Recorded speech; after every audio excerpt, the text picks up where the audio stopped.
السلام عليكم ورحمة الله تعالى وبركاته. الحمد لله رب العالمين، الصلاة والسلام على سيدنا محمد وعلى آله وصحبه أجمعين، أما بعد. سبحانك لا علم لنا إلا ما علمتنا إنك أنت العليم الحكيم. رب اشرح لي صدري ويسر لي أمري واحلل عقدة من لساني يفقهوا قولي وسدد لساني واهد قلبي بحق النبي وصحبه والآل. معاشر الحاضرين والحاضرات yang dirahmati oleh Allah Subhanahu wa taala, alhamdulillah senantiasa kita panjatkan rasa puja, puji syukur kita kehadirat Allah atas segala nikmat yang telah Allah berikan kepada kita, baik nikmat sehat wal afiyah, baik itu nikmat taufik hidayah yang Allah berikan kepada kita. Pada siang hari ini kita masih diberikan oleh Allah kesempatan duduk bersama di tempat yang dicintainya, yaitu masjidnya. Sama-sama kita melaksanakan ibadah salat fardu zuhur dengan berjamaah, mendengarkan dan menyimak daripada ilmu dari ilmunya baginda Nabi besar Muhammad sallallahu alaihi wasallam. Maka mudah-mudahan apa yang telah Allah takdirkan ini adalah sebuah takdir Allah menginginkan kepada kita keberadaan adalah orang-orang yang beruntung di dunia, beruntung di akhirat insyaallah. Amin ya rabbal alamin. Salawat salam senantiasa kita senandungkan untuk baginda Nabi besar Muhammad sallallahu alaihi wasallam, yang mana harapan besar kita kepada Allah dengan berkah salawat tersebut, mudah-mudahan Allah berkahi hidup kita, Allah berkahi urusan kita, Allah berkahi keluarga kita, dan terutama kelak di yaumil qiyamah dikumpulkannya kita dengan baginda Nabi besar Muhammad sallallahu alaihi wasallam. Amin. Amin ya rabbal alamin. Ma'asyiral hadirin wal hadirat yang dirahmati oleh Allah, Nabi sallallahu alaihi wasallam pernah bertutur sabda, kata beliau, innallaha katabal ihsan ala kulli syai'. Sesungguhnya Allah itu telah mewajibkan untuk kita berbuat ihsan kepada setiap sesuatu apapun, kita harus ihsan. Yang mana ihsan tersebut kata ulama adalah bimakna rifqu warahmah, yang artinya kita diwajibkan oleh Allah untuk senantiasa bersifat lemah lembut, bersifat kasih sayang. Dan itulah simbol dalam agama Islam adalah agama yang rahmatan lil alamin, agama yang menebarkan kasih sayang, bukan agama yang suka membunuh, bukan agama yang suka menzalimi, bukan agama yang tidak bermoral, berakhlak. Tapi Islam adalah melalui hadis yang Nabi ucapkan ini menunjukkan sebuah agama yang penuh dengan kasih sayang. Karena Allah telah mewajibkan kita untuk berlaku ihsan kepada setiap apapun. Baik kepada diri kita, kita harus ihsan. Apa maksudnya kita ihsan kepada diri kita? Adalah dengan kita menturuti segala apa yang diperintah oleh Allah. Kita hindari, menjauhi segala apa yang diharamkan, dilarang oleh agama. Itu adalah sebuah ihsan kita kepada diri kita sendiri. Ihsan kepada manusia yang lain, kita punya pelayan, kita punya pembantu, kita punya pekerja, misalnya kita seorang bos, maka seorang bos itu harus berlaku ihsan kepada anak buahnya. Jangan kita mentang-mentang bos, mentang-mentang tidak majikan, lalu serta-merta kita menyuruh anak buah kita bekerja di luar kemampuannya sebagai manusia, seperti dianggap robot, kerja 24 jam misalnya tanpa henti. itu namanya kita zalim. Itu hadirin namanya kita menyiksa. Itu namanya kita tidak berbuat ihsan kepadanya. Bayangkan manusia butuh istirahat. Manusia kadang punya keluarga, harus kumpul sama keluarga, tapi kita sebagai majikannya malah menyuruhnya, memaksanya untuk bekerja di luar kemampuan standar manusia. Itu sudah zalim, haram hukumnya. Maka wajiblah bagi seseorang itu untuk berlaku ihsan kepada pembantunya. Setiap hari dia kerja 24 jam, 5 hari, paling 3 hari, innalillahi wa inna ilaihi raji'un, bisa mati manusia karena dia non-stop tanpa istirahat. Ini zalim namanya. Seorang pejabat daerah misal, yang dia memimpin masyarakatnya, seharusnya ada bantuan dari pusat berupa beras kepada orang fakir miskin misal, yang harusnya dibagi secara merata menyeluruh, malah dia potong, dia ambil, dia jual. Akhirnya masyarakatnya ada yang tidak mendapatkan bagian, ada yang kelaparan, ada yang kemiskinan. Maka seorang pemimpin itu telah berbuat zalim. Harus ihsan kita sebagai manusia kepada manusia yang lain, terlebih kepada kedua orang tua, harus ihsan. Bahkan Allah dalam Al-Quran mengatakan, wa qadha rabbuka alla ta'budu illa iyyah wa bil walidaini ihsana. Kata Allah dalam Al-Quran, hendaklah kita wajib untuk berbuat ihsan kepada kedua orang tua. Wala tanharuhuma, jangan menghartiknya. Wala taqul lahuma uffin, jangan kita berkata kepada orang tua. Wala tarfa' aswatakum fawqa sautin nabi, jangan kita meninggikan nada suara kita tatkala berbicara terhadap orang tua. Kasih sayangnya kita kepada mereka itu adalah namanya ihsan seseorang anak kepada orang tua. Orang tua pun sebaliknya ihsan kepada anaknya.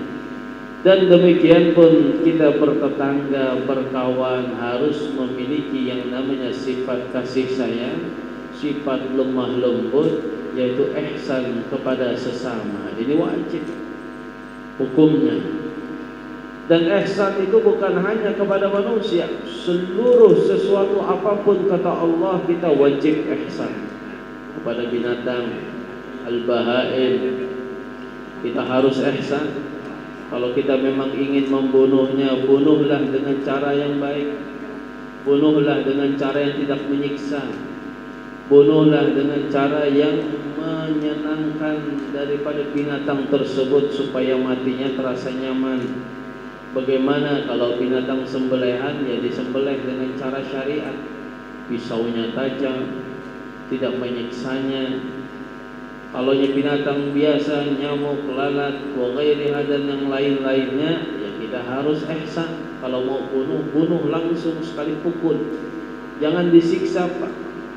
Ini kada serangga diambil, sayapnya dipotong.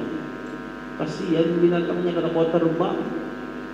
Kayak apanya menjalani hidupnya, mun sayapnya kita potong. Ketemu kelajengking, tangkap kakinya dipotong, pincang betisnya. Sudah pincang ekornya pulang dipotong. Bagaimana dia bisa menjaga diri? Hendak bunuh diri aja kada kawa itu. Nah, maka kepada binatang pun kita harus ihsan. Jangan menyiksa. Maka oleh karenanya di dalam hadis Nabi mengatakan, la yu'adzabu bin nar illa rabbun nar. Haram hukumnya kita mengazab binatang dengan api, dibakar, haram. Ada serangga, sarangnya banyak dekat rumah kita, ambil minyak, bakar serangganya, haram. Itu namanya menyiksa. Tidak ada ihsan di dalam hati orang tersebut kepada binatang. Apa itu ihsan? Kasih sayang, ada rahmat kepada binatang. Ingat, Nabi mengatakan ar-rahimun yarhamuhumur rahman. Orang yang punya sifat rahmat, punya sifat kasih sayang, itu akan disayang, dicinta oleh Allah yang bersifat rahmat. Kalau ada sekarang manusia begitu tega dia, bisa rela dia mengambil kresek, dia masukkan janin bayinya itu ke dalam dan dibuangnya ke laut, ke sungai, ke sampah, itu menunjukkan manusia Allah cabut sifat rahmat di dalam hatinya. Ini rahmat menunjukkan iman seseorang. Lihat Zionis Israel itu, Allah cabut sifat rahmat dalam hatinya. Begitu teganya dia, tidak berperi kemanusiaan. Manusia dibantai lebih 10.000. Apakah tidak terenyuh sedikit pun hatinya melihat orang yang dibantai habis dan lain hal sebagainya? Karena Allah cabut itu sifat rahmat di dalam hatinya. Na'udzubillah. Maka jangan sampai kita seorang manusia tidak memiliki rasa ihsan, baik kepada manusia, baik kepada binatang, baik kepada sesuatu apapun di sekitar kita, kita wajib melakukan yang namanya ihsan. Ada sebuah cerita seorang perempuan Yahudi zaman dulu, sebelum zamannya Nabi Muhammad, yang mana dia itu orang miskin, Pak.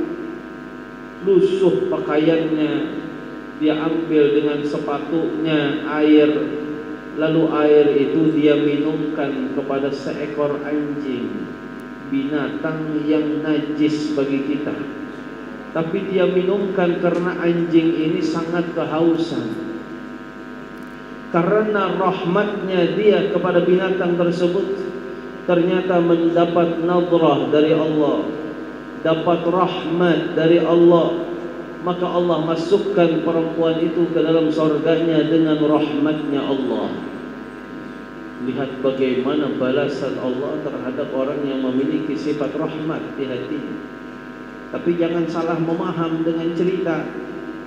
Kulik dari sini timbul nungkar anjing, kira jangan. Ujar guru memberi minum aja masuk surga, apalagi menyiapkan rumahnya, menyiapkan makannya setiap hari. Bukan itu yang kita ambil pelajarannya, tapi kita garis bawah bagaimana rahmatnya seorang kepada binatang tersebut. Seorang imam pernah diriwayatkan, wali min awliyaillah, kalau tidak salah Imam Ghazali, tatkala dia meninggal dunia, dimimpikan oleh salah satu muridnya. Muridnya melihat sang imam penuh dengan kenikmatan di sekitarnya oleh Allah. Sang murid bertanya, wahai guru, engkau dapatkan nikmat-nikmat tersebut dari Allah dengan sebab ibadah mukah? Maka sang imam mengatakan, bukan karena ibadah. Lalu sang murid berkata, apakah dengan banyaknya karangan kitab-kitabmu menjadikanmu mulia di sisi Allah?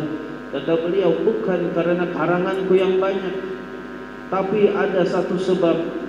Tatkala aku menulis mengarang kitab, maka pada hari itu seekor lalat hinggap di tempat tintahku. Dia kehausan, dia meminum tintah tersebut. Maka al-imam pun dia membiarkan lalat itu karena rahmatnya kepada binatang, kasihan. Ternyata karena hal tersebutlah Allah memandang rahmat dan dirahmati dia dengan nikmat-nikmat yang Allah berikan di alam barzakhnya. Luar biasa. Maka oleh karenanya kita, apalagi seorang muslim, kepada siapapun manusia, mau dia lebih tua lebih muda, mau dia ada ikatan darah tidak ada ikatan darah, mau dia tetangga bukan tetangga, maka wajiblah kita berlaku ihsan kepada siapapun, kepada binatang, bahkan kepada lingkungan kita. Kita harus berlaku ihsan. Tanaman-tanaman, pohon-pepohonan, jangan asal kita rusak, jangan asal kita tebang, jangan asal kita bakar itu hutan, yang mana akibatnya menyebabkan asap dan lain hal sebagainya, yang mana akibatnya membuat banjir dan lain hal sebagainya. Padahal hanya karena tujuan yang sepele, hanya menginginkan hasrat hawa nafsunya, dia hancurkan itu lahan, dia hancurkan itu tanaman. Itu namanya manusia tidak punya ihsan kepada kepada lahan sekitarnya.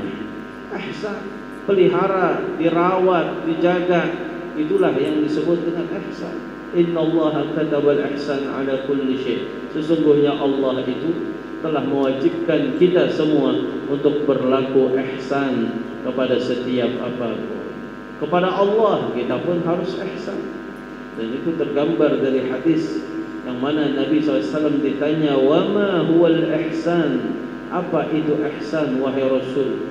Nabi menjawab, "An ta'budallah ka'annaka tarah, fa in lam takun tarah fa innahu yaraka." Ihsan adalah dengan engkau beribadah kepada Allah seakan-akan engkau melihatnya. Kalau tidak mampu engkau melihatnya, kata Nabi, maka ketahuilah Allah senantiasa melihatmu. Artinya kalau kita sudah bermaqam ihsan di dalam ibadah kepada Allah, maka sudah pasti kualitas ibadah kita itu akan bagus. Kualitas ibadah kita itu akan disiplin. Kenapa? Karena kita selalu merasa dipantau, dilihat oleh Allah. Mau melakukan maksiat takut, kenapa? Dilihat oleh Allah. Mau mencuri padahal tidak ada siapapun yang melihat, tapi dia selalu merasa diawasi dan dilihat oleh Allah, maka dia akan meninggalkan. Dalam ibadahnya dia mau sholat, mau ngaji, mau zikir, mau sholat dalam keadaan lalai hatinya, dia takut karena Allah melihat dan memandang dia dalam ibadahnya. Dalam sholat dia ingin gerak sana, gerak sini, melihat sana, melihat sini, pandangan matanya itu pun tidak akan dia kerjakan, akan disiplin dalam ibadahnya, tidak akan terlambat melaksanakan yang wajib. Kenapa? Karena dia tahu sedang dipantau dan dilihat senantiasa oleh Allah Subhanahu wa taala. Begitulah harusnya kita seorang manusia, seorang mukmin yang beriman kepada Allah dan Rasulnya, hendaklah kita hadirkan yang namanya sifat ihsan, sifat rahmat, sifat kasih sayang di dalam kehidupan kita kepada siapapun. Sebarkan itu rahmat, sebarkan itu ihsan, biar orang tahu begitulah agama Islam yang penuh dengan kasih sayang, penuh dengan rahmat, sebagaimana diajarkan oleh baginda Nabi sallallahu alaihi wasallam. Mudah-mudahan sedikitnya ada hikmah, ada barakahnya, dan kita berdoa kepada Allah mudah-mudahan hati-hati kita dibersihkan oleh Allah dari sifat-sifat yang jelek, sifat riya, sifat ujub, sifat iri dengki, sifat sombong, sifat amarah, dan mudah-mudahan Allah bersihkan hati-hati kita dihiasi dengan sifat-sifat terpuji, sifat tawadhu, sifat rendah hati, sifat tidak sombong, sifat lambat marah, terutama sifat kasih sayang rahmat di dalam hati kita, supaya kita dapat pandangan rahmat dari Allah. Maka dengan rahmatnya itulah mudah-mudahan hidup kita bahagia, bukan hanya di dunia tapi nanti di akhirat insyaallah. Amin amin ya rabbal alamin. Rabbana anfa'na bima 'allamtana, rabbi 'allimna alladhi yanfa'una, iftah 'alaina ya rabb futuhal 'arifin, faqihna wa yawm fid-din, wa 'allimna hum ta'wil al-Qur'an al-'azim, innaka 'ala kulli shay'in qadir. Wa sallallahu ala sayyidina maulana Muhammad wa 'ala alihi wa sahbihi wa sallam, walhamdulillahi rabbil alamin. Sedikit banyaknya saya mohon maaf, salah kata, salah ucap. Minta ridha, minta halal. Wassalamualaikum warahmatullahi wabarakatuh.